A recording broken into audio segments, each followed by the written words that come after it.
Welcome to our next reading session. For you it's been a couple of weeks only since the last video. For us it's been a couple of months. Imagine you're a young woman of 21 or whatever she is. You've been out with your friends partying and drinking, and you wake up in a hotel room with somebody that you've met 3 times before and whom you haven't even parted with on very, very nice ways the last time that you saw him. Why ever you didn't take her home, we don't know.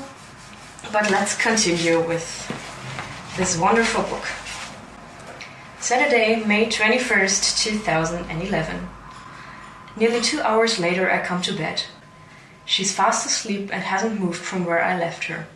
I strip, pull on my PG pants and a t-shirt and climb in beside her. She's comatose. What a good way to climb in beside her then. She won't be putting up any resistance. It's unlikely she's going to thrash around and touch me. How convenient! How convenient. Rapist!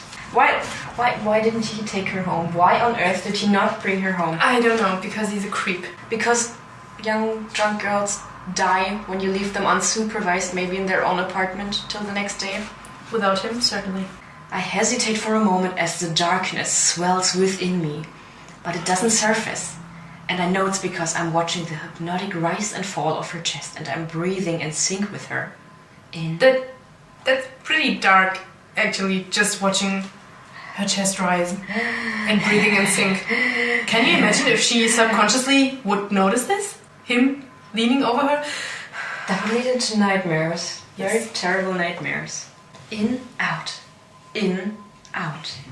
In, out. That's what's gonna happen in a few pages. For seconds, minutes, hours, I don't know, I watch her. And while she sleeps, I survey every beautiful inch of her lovely face. Her dark lashes fluttering while she sleeps, her lips slightly parted so I glimpse her even white teeth. Nobody sleeps this nicely. Yeah. It's nonsense. She mutters something unintelligible and her tongue darts out and licks her lips. Because every time we are asleep, we are licking our lips all the time. Yes. Seductively.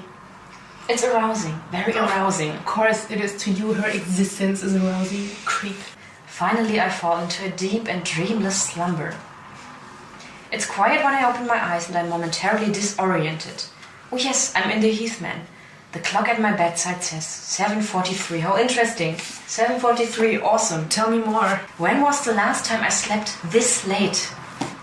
He is such a busy man. You forget he works 24/7 when he's not stalking or working out. Slowly I turn my head and she's fast asleep.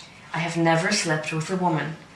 I've fucked many, but to wake up beside an alluring young woman is a new and stimulating experience. My cock agrees.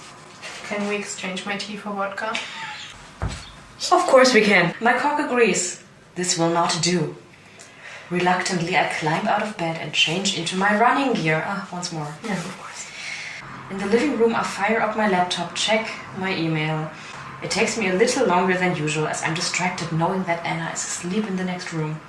I wonder how she'll feel when she wakes. Hungover. In the minibar, I find a bottle of orange juice and empty it into a glass. She's still asleep when I enter, and the covers have slipped below her waist. How convenient. Her t-shirt has ridden up, exposing her belly and her navel. The sight stirs my body once more.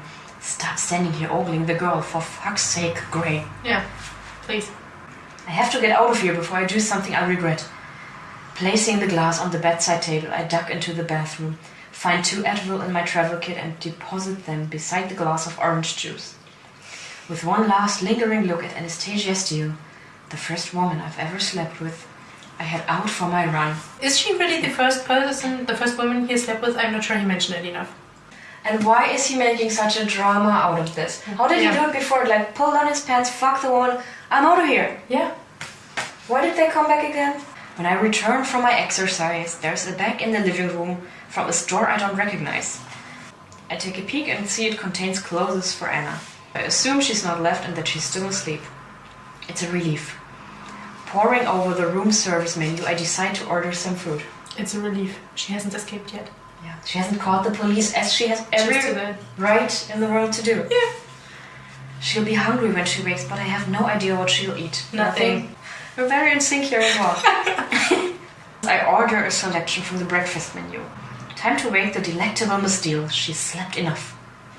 She's drunk, for God's sake. It's not even 10 in the morning, and after a long night out, she's a student. It's too late anyways. He's abducted her already. I mean, it's done. It's done. The damage is done. Exactly. Go ahead. Grabbing my workout towel. Yes, I worked out. I was running, coming back from my ex. I hate you. And the shopping bag, I knock on the door and enter. To my delight, she's sitting up in bed. The tablets are gone, and so is the juice. Good girl. She pales as I saunter into the room. Keep it casual, Gray. You don't want to be charged with kidnapping. Too late! What is your walk gonna do? I love this insight. Piece of shit. I love that he knows that he's been kidnapping this girl, and still I wonder, why has he done it? She closes her eyes, and I assume it's because she's embarrassed. No, she's about to throw up because she's seen you and she realized where she is. In E.L. James's word, I'm pretty sure that she's closing her eyes because of passion. Look at the workout pants in the towel. Your six-pack. Good morning, Anastasia. How are you feeling? Better than I deserve, she mutters. Oh God. I place the bag on the chair. When she turns her gaze to me, her eyes are impossibly big and blue. And though her hair is a tangled mess, she looks stunning. How did I get here? She asks, as though she's afraid of the answer. We're not saying it again. She should be it. There's every need to. I sit down on the edge of the bed and stick to the facts. After you passed out, I didn't want to risk the leather upholstery in my car. I cannot believe that he's actually telling her I was afraid you were gonna throw up in my fucking shit car. That's why I didn't take you home. Yeah. What? He's Mr. Moneybags. Why the fuck do you not have the decency to call the woman a cab, pay the cab driver a $20 bill note, and have her taken home? How much of a creep do you have to be? Asshole. God. Did you put me to bed? Yes. Did I throw up again? That's what she worries about? No. Thank God. Did you undress me? Yes.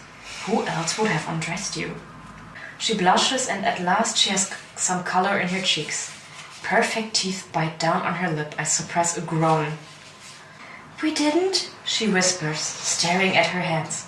Christ, what kind of animal does she think I am? The animal that you are! We're not doing a lot of progress here because it's just so unbelievable. It's just the third page! Fuck. You undressed her, you asshole. And you were happy that she didn't escape. You looked at her chest rising because of her fucking breath. Anastasia, you were comatose. Necrophilia is not my thing. I like my women sentient and receptive. She sags with relief, which makes me wonder if this has happened to her before. That she's passed out and woken up in a stranger's bed and found out he's fucked her without her consent. Well, you were quite close, weren't you? Maybe that's the photographer's modus operandi. Who are you to judge? Do you remember the last time how he had his background checked if he molests women? Have your own background checked, you criminal. Ugh, the thought is disturbing. Yes, like you. Yeah. But I recall her confession last night that she'd never been drunk before. Thank God she hasn't made a habit of this. I'm so sorry. Even if she had, it's none of your fucking business. Yeah, she's a young student.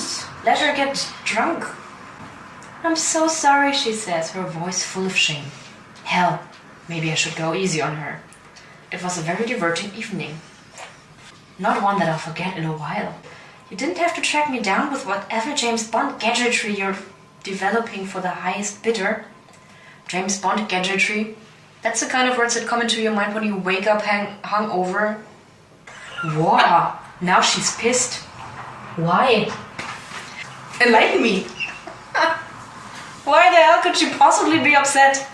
I can't take this. First, the technology to track cell phones is available over the internet. Well, the deep net. Second, my company does not invest or manufacture any kind of surveillance devices. I wouldn't be so sure. I wouldn't be so sure. He does everything, doesn't he? My temper is fraying, but I'm on a roll. And third, if I hadn't come to get you, you'd probably be waking up in the photographer's bed. And from what I can remember, you weren't overly enthused about him pricing his suit. No, she'd probably be waking up in Kate's bed because at some point, believe it or not, in her home. Yes.